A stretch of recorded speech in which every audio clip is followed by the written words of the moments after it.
Selamat sore, selamat malam Bapak Ibu Saudara dikasih Tuhan. Hari ini Selasa 16 Februari 2021 ya, kita akan belajar sebagai kebenaran firman Tuhan ya. Mari kita tundukkan kepala, kita awali dalam doa. Bapa di surga, kami bersyukur atas segala kasih dan kemurahan-Mu, penyertaan dan pemeliharaan-Mu sepanjang hari. Dan pada saat ini kami boleh Tuhan belajar kebenaran firman-Mu. Urapi hamba-Mu, urapi firman-Mu. Dalam nama Tuhan Yesus Kristus kami serahkan jalannya pemberitaan ini dalam tangan kasih-Mu. Haleluya. Amin. Bapak Ibu Saudara yang dikasih Tuhan, kita akan terus belajar kebenaran firman Tuhan. Karena kami merasa saya khususnya merasakan betapa kebenaran firman Tuhan itu sangat perlu untuk terus kita dengar. Sangat penting untuk terus mengisi bejahan hati kita sebagai orang percaya. Ya, arus dunia akhir-akhir ini semakin jahat, ya. Pengaruh dunia yang semakin kuat dan semakin jahat ini harus kita imbangi dengan kesungguhan kita untuk mendengar firman Tuhan, belajar firman Tuhan. Tidak ada cara lain ya. Dan semua orang pasti menyadari hal itu ya. Di tengah kesulitan zaman ini, saat ini di seluruh muka bumi, di seluruh dunia mengalami kesulitan dengan adanya pandemi COVID-19 ini ya. Dengan belum berakhirnya pandemi ini, dan juga kita tidak tahu kapan ini akan berakhir ya, tetapi yang jelas yang dirasakan banyak orang bahwa kehidupan semakin sulit ya. Untuk hidup normal saja cukup sulit ya. Untuk memenuhi kebutuhan standar saja kita cukup sulit ya. Di sana sini kita mendengar banyak perusahaan gulung tikar, banyak orang-orang di PHK, banyak orang-orang yang gajinya dipotong. Nah, itu bukan satu hal yang mudah diatasi. Tetapi Bapak Ibu Saudara dan saya sebagai orang percaya mestinya kita tidak boleh terkejut ya, karena memang kita itu diajar, kita mengerti bahwa keadaan akhir zaman itu akan semakin sulit. Alkitab mengatakan demikian ya. Di zaman-zaman akhir ini kita akan memasuki keadaan yang sulit. Yang pernah saya katakan sulitnya itu karena apa? Sulit kita mencari nafkah dalam usaha ya, karena kondisi seperti ini banyak perusahaan gulung tikar, banyak karyawan di PHK atau dipotong gajinya. Kesulitan yang pertama. Kesulitan yang kedua, kita sulit menemukan orang-orang yang tulus, orang-orang yang jujur, orang-orang yang bisa dipercaya. Itu kesulitan lain ya. Kesulitan yang ketiga apa? Kejahatan dunia merasuk dalam kehidupan banyak orang ya, merasuk ya, lewat medsos, media sosial, tontonan-tontonan yang begitu banyak ya. Makanya tidak ada jalan lain bagi Bapak Ibu Saudara dan saya kecuali dengan mengimbangi untuk belajar kebenaran firman Tuhan. Dan kita tidak boleh bosan, kita tidak boleh puas untuk perkara-perkara yang rohani.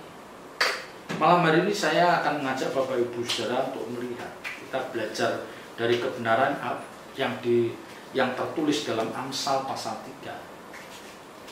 Amsal pasal 3 mulai ayat 27. Ya. Saya perhatikan di sini kita akan banyak diberkati lewat kebenaran-kebenaran ini. Ayat 27. Janganlah menahan kebaikan daripada orang-orang yang berhak menerimanya, padahal engkau mampu melakukannya. Ingat, jangan menahan kebaikan terhadap orang-orang yang memang berhak menerimanya, padahal engkau mampu melakukannya. Ya. Jadi di sini kita diingatkan bahwa ada saatnya Tuhan itu menggerakkan kita. Ada saatnya Tuhan itu menggerakkan kita. Roh Kudus menggerakkan kita untuk melakukan perbuatan baik terhadap seseorang, perbuatan baik atau memberkati seseorang, karena memang orang itu pantas untuk mendapatkan atau menerima perbuatan baik kita. Ya. Nah, di sini dikatakan kita jangan menahan, padahal engkau mampu melakukan. Nah, tetapi kenyataannya begini Bapak Ibu Saudara, sering kita itu tanpa kita sadari, ya seringkali keputusan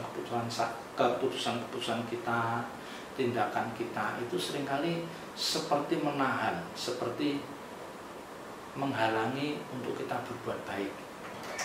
Ya, sementara di satu sisi Roh Kudus itu berbicara dalam diri kita bahwa kamu harus menolong orang itu, kamu harus membantu orang itu, dia berhak mendapatkan pertolongan darimu. Nah, tapi seringkali kita pura-pura tidak tahu. Ya, pura-pura tidak tahu. Ya, misalnya ada, kan kita sering lihat dari dalam satu keluarga itu anaknya dari keluarga itu anaknya itu jadi gitu. Jadi diberkati secara materi yang berlimpah. Ya, seringkali anaknya itu diberkati secara materi berlimpah. Lah anaknya itu melihat orang itu pantas ditolong. Lah mungkin anak itu karena nggak ada waktu atau dia nggak kenal dengan, tidak begitu baik dengan orang itu, dia seringkali menitipkan pada orang tuanya, bisa ayahnya, bisa ibunya, Bu atau Mah atau Pak, tolong disampaikan untuk si A atau untuk keluarga ini, dia perlu kita bantu. Ya, kan sebetulnya orang tua kita sebagai orang tua itu kan hanya menyalurkan lewat dari anak kita, tapi seringkali kita tuh kadang-kadang nggak ikhlas. Pernah nggak melihat orang seperti itu atau mengalami hal itu? Kita sebagai orang tua, anak kita mau memberkati orang lain, tapi kita tuh kayaknya berat gitu. Padahal anak itu mungkin digerakkan, Mah itu tolong itu ini. Nah ini tidak boleh. Atau pasangan hidupnya, suaminya nyuruh bantu istrinya yang berat. Ya. Nah ini seringkali kan terjadi dalam keluarga begitu. Yang satu ada dorongan kuat untuk membantu, tapi yang satunya menahan. Menahan itu bisa menunda atau bisa mengurangi jumlah bantuan itu. Nah ini yang nggak boleh. Ya, jangan dibiasakan seperti ini. Makanya kita ini sebagai orang percaya itu diajarkan bahwa apapun yang kita lakukan, perbuatan apapun yang kita lakukan, baik makan, minum, atau melakukan apa saja, biarlah itu untuk kemuliaan Tuhan. Jadi landasan kita berbuat itu harus untuk kemuliaan Tuhan. Dan kita harus melakukan itu bukan keinginan daging kita, tetapi digerakkan oleh Roh Kudus. Jadi landasannya benar. Ya. Tapi kalau kita melakukan sesuatu landasannya kedagingan, karena biar kita dianggap sebagai orang yang mampu dari yang lain. Wah, kita melakukan misalnya nyumbang gereja dengan jumlah yang banyak biar jemaat yang lain lihat bahwa kita keluarga yang mampu. Oh, ini nggak pas. Ya, nggak pas. Ya, jadi apapun yang kita lakukan harus atas dorongan Roh Kudus, dan itu tidak boleh kita menahannya. Ya, itu tidak boleh. Ya, karena memang ada orang-orang yang memang menanti uluran tangan kita. Ada orang-orang yang memang menunggu perbuatan baik kita. Dan Tuhan tahu bahwa kamu yang bisa menolong ini. Ya. Kamu yang bisa menolong. Makanya dikatakan padahal engkau mampu melakukannya. Lah, yang tahu bahwa engkau mampu melakukannya itu Tuhan yang tahu. Makanya digerakkan, Tuhan menggerakkan. Kalau kita tidak mampu melakukan, nggak mungkin Tuhan menggerakkan kita untuk menolong. Ya, iya kan? Kalau Tuhan tahu bahwa kita nggak mampu menolong orang itu, nggak mungkin kita digerakkan. Tapi karena Tuhan tahu bahwa kita mampu melakukan, maka Tuhan menggerakkan kita untuk melakukan. Nah, di sini jangan pernah kita menahan, jangan pernah kita ada keinginan untuk tidak melakukan.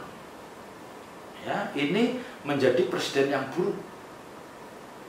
Ya, yang akhirnya nanti kalau dibiasakan, akhirnya nurani kita jadi mati.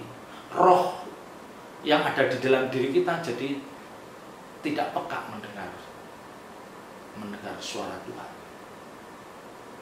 Ya, jadi hati-hati Bapak Ibu Saudara, kalau kita melakukan kebaikan terhadap seseorang, itu harus kita digerakkan oleh Tuhan lewat Roh Kudus.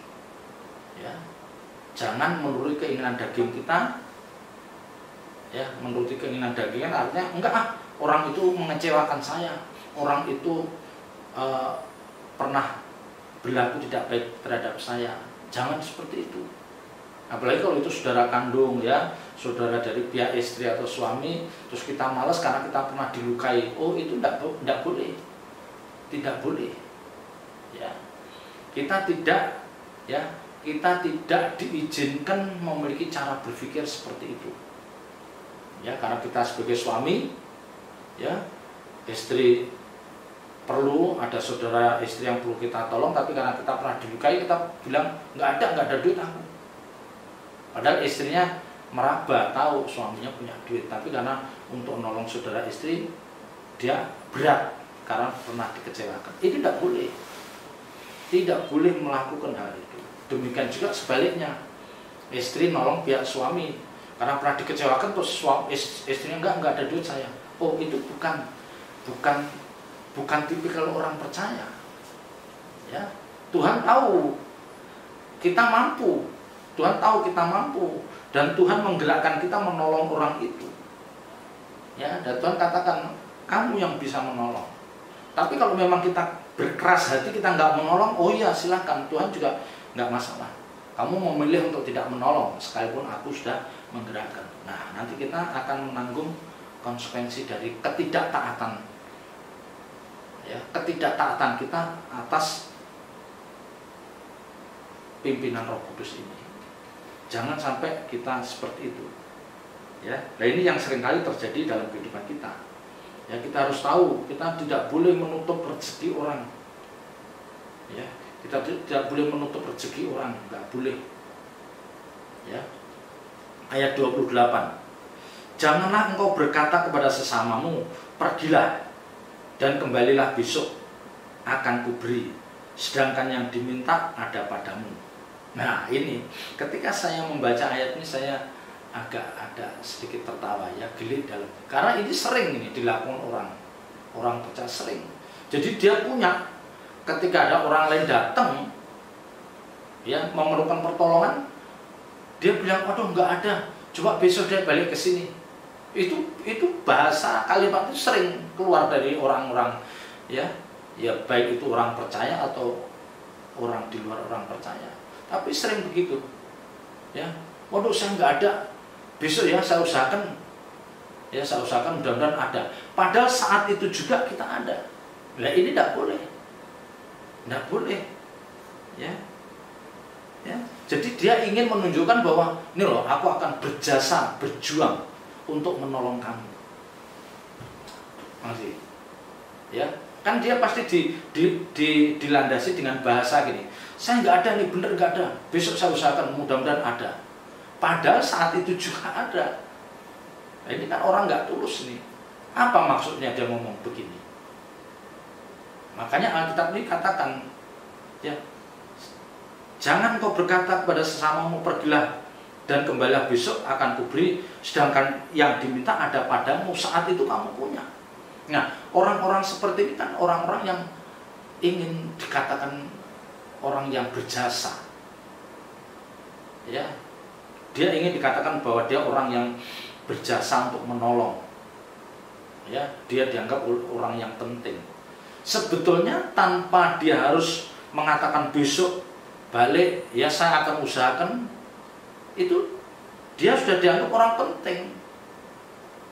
Ya, ini katakan, sedangkan yang diminta itu ada padamu, uang itu ada padamu, barang itu ada padamu. Jadi Jangan kamu memperlakukan orang seperti itu. Ya, itu kan membuat kita menciptakan ketegangan pada orang itu. Ya, kita menciptakan ketegangan pada orang itu.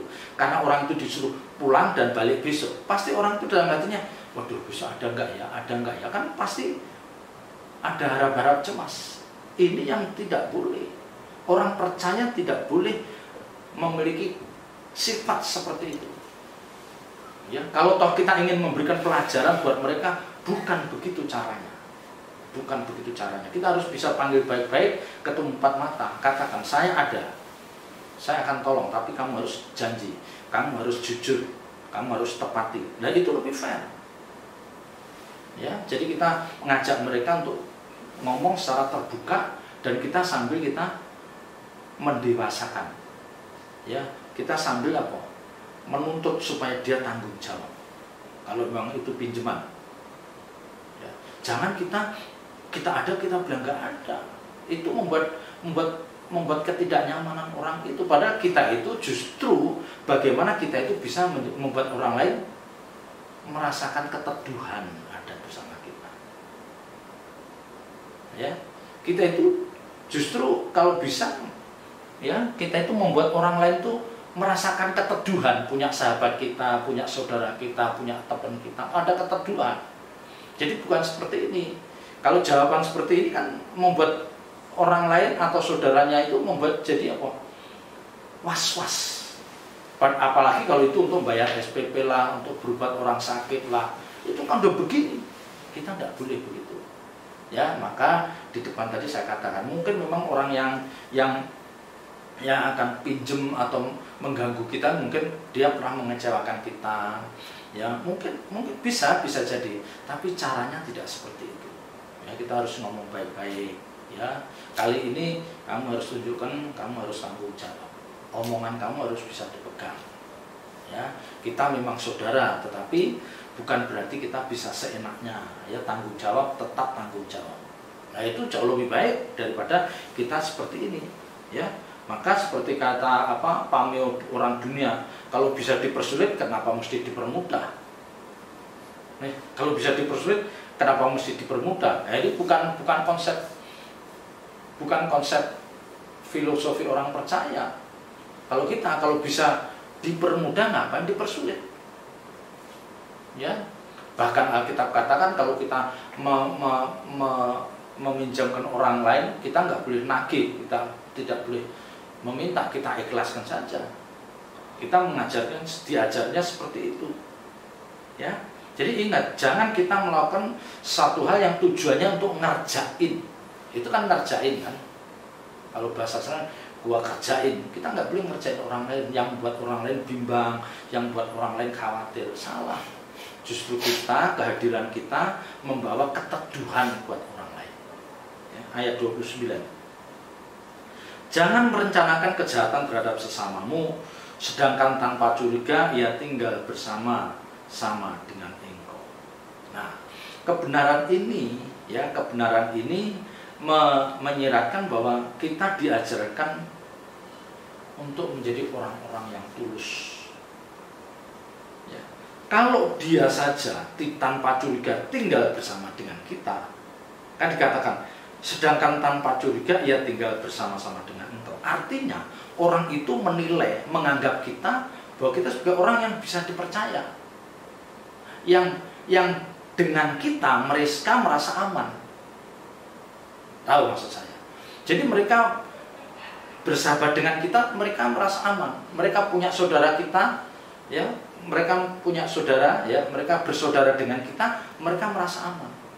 Nah, jangan karena itu terus kita tidak bisa menjaga kepercayaan ini, justru kita merasa merencanakan kejahatan. Wah, ini tidak pas. Sangat disayangkan. Ya. Jadi jangan sampai kita jangan sampai kita itu menodai kepercayaan orang lain. Ya. Jadi orang itu sudah percaya pada kita, jangan itu kita nodai dengan perbuatan tercela. Ya. Karena pasti orang itu dikatakan dia tanpa curiga tinggal bersama dengan engkau. Artinya apa? Dia menaruh percaya pada diri kita. Justru di sini kita harus pertahankan kepercayaan itu. Integritas kita tidak boleh luntur. Ya, jadi kalau Bapak Ibu Saudara dipercaya orang lain, justru itu jangan digunakan, ya, jangan digunakan kesempatan untuk ngakalin, melicikin, jangan. Kalau Bapak Ibu Saudara dipercaya orang lain, justru itu dipertahankan supaya kita tidak pernah mengecewakan mereka. Itu penting. Apalagi zaman sekarang ini, betapa sulitnya mencari orang yang bisa dipercaya. Betapa sulitnya mencari orang-orang yang tulus. Ya, betapa sulitnya kita mendapatkan sahabat, keluarga, saudara yang bisa membawa keteduhan. Nah, di sini Bapak Ibu Saudara dan saya bisa ambil peran. Saya bisa dipercaya, saya akan membawa keteduhan. Nah, ini mestinya, ya, terhadap orang yang menjahati kita aja kita tidak boleh membalas dengan kejahatan kok. Kita justru mengasihi dia, kita mendoakan dia, kita memberkati orang-orang yang menganiaya kita. Kan kita diajarkan seperti itu. Apalagi ini orang yang tulus terhadap kita, tidak mungkin kita melakukan hal yang tercela. Ya, ayat 30. Janganlah bertengkar tidak semena-mena dengan seseorang, jikalau ia tidak berbuat jahat kepadamu. Jadi jangan bertengkar yang berlebihan. Jangan kita berselisih berlebihan kalau dia tidak jahat kepada kita. Ya kan dikatakan, jikalau ia tidak berbuat jahat kepadamu. Ada orang-orang itu yang melukai hati kita, melukai kita, ya, membuat kita kecewa, tetapi tidak ada motivasi kejahatan mereka terhadap kita. Nah, ini yang harus kita perhatikan. Ada orang-orang yang merugikan kita, melukai kita, mengecewakan kita, tetapi sebenarnya dia itu tidak ada motivasi. Dikatakan, jikalau ia tidak berbuat jahat kepadamu, ya memang dia merugikan kita, dia melukai kita. Tapi sebenarnya dia nggak jahat. Mungkin karena keadaan atau ketidaktahuannya bisa. Atau apa? Salah informasi yang dia terima. Tahu kan? Jadi karena salah informasi yang dia terima salah, sehingga dia melakukan kita, dia bertindak terhadap kita seperti orang yang jahat atau melicikin. Nah, kita nggak boleh bertengkar semena-mena dengan nggak bisa.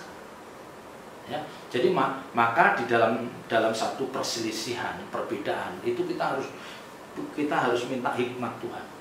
Kapan kita marah yang proporsional, kapan kita tidak perlu marah. Ya, apakah orang ini memang memiliki motivasi jahat terhadap kita, atau orang ini merugikan kita tapi tidak ada motivasi jahat? Ya, karena ketidaktahuannya atau karena miskomunikasi, salah. Dia salah mengerti tentang kita, itu bisa. Nah, ini yang sering kali. Ya, makanya kita jangan apa istilahnya sumbu pendek istilahnya, ya. Mudah marah, mudah emosi. Jangan, kita harus berhikmat, kita harus bijak. Ya, karena bagaimanapun kita sebagai orang percaya itu di tengah-tengah dunia yang jahat ini, kita diharapkan bisa menjadi orang-orang yang mendatangkan solusi yang terbaik. Ya, ramah kita, dewasa kita, bijaksana kita, itu harus dirasakan oleh banyak orang. Ya. Ayat 31 terakhir, janganlah iri hati kepada orang yang melakukan kelaliman, dan janganlah memilih satu pun dari jalannya. Jadi kalau ada orang lalim, orang yang tidak baik, dan dia melakukan apa, misalnya karena dia lalim, namanya lalim, kejam, ya. Kalau ada orang yang bersalah pada dia akan memberikan balasan, memberikan hukuman, memberikan sanksi yang membuat orang itu benar-benar terlukai, ya, benar-benar jatuh. Nah, kita jangan meniru itu. Ya, orang berbuat salah pada kita, tapi cara kita mengatasi, jangan mengambil seperti yang dilakukan oleh orang lain. Perbuatan mereka yang selalu lebih banyak melukai hati, tidak mendatangkan damai sejahtera. Ya, jadi ingat, ya, jangan iri hati. Artinya jangan kita meniru pada orang yang melakukan kelaliman. Jangan kita meniru, jangan kita memiliki keinginan untuk berbuat seperti orang yang lalim. Terus nanti akhirnya apa? Dia bangga kalau orang takut sama dia, karena dia terkenal dengan kejamnya. Dia bangga kalau dia ditakutin. Kita nggak boleh menjadi orang yang ditakutin, jangan. Kok bangga ditakutin orang? Disegani boleh, tapi jangan ditakutin. Karena takut itu konotasinya bisa macam-macam. Takut karena memang dia tidak memiliki kemampuan untuk melawan, bisa takut. Ya, itu bisa. Tapi kita bukan menjadi orang seperti itu. Kita harus selalu mendatangkan keteduhan buat siapapun. Kita mendatangkan damai sejahtera buat siapapun. Ya, sekalipun kita dilukai orang-orang yang kurang baik, kita belajar untuk kita tidak membalas melukai mereka. Kita tunjukkan bahwa kita orang-orang yang berbeda. Kita tunjukkan bahwa kita adalah orang-orang percaya yang bermartabat. Ya, itu harus kita tunjukkan di tengah-tengah zaman yang sulit, zaman yang jahat ini. Mari kita tunjukkan integritas kita sebagai orang yang pantas dibanggakan oleh Tuhan. Ya, ini sulit dilakukan, tapi percayalah, dengan kesungguhan, dengan komitmen yang kuat, Roh Kudus, ya niscaya Roh Kudus akan memampukan kita. Selamat berjuang, Tuhan Yesus memberkati. Ya, mari kita tutup dalam doa. Bapa di surga, kami bersyukur atas kebenaran firman-Mu. Meteraikan firman-Mu dalam setiap hati kami dan ajar kami melakukan. Terpuji nama-Mu kekal selama-lamanya. Dalam nama Tuhan Yesus Kristus kami berdoa dan mengucap syukur. Haleluya. Amin. Tuhan Yesus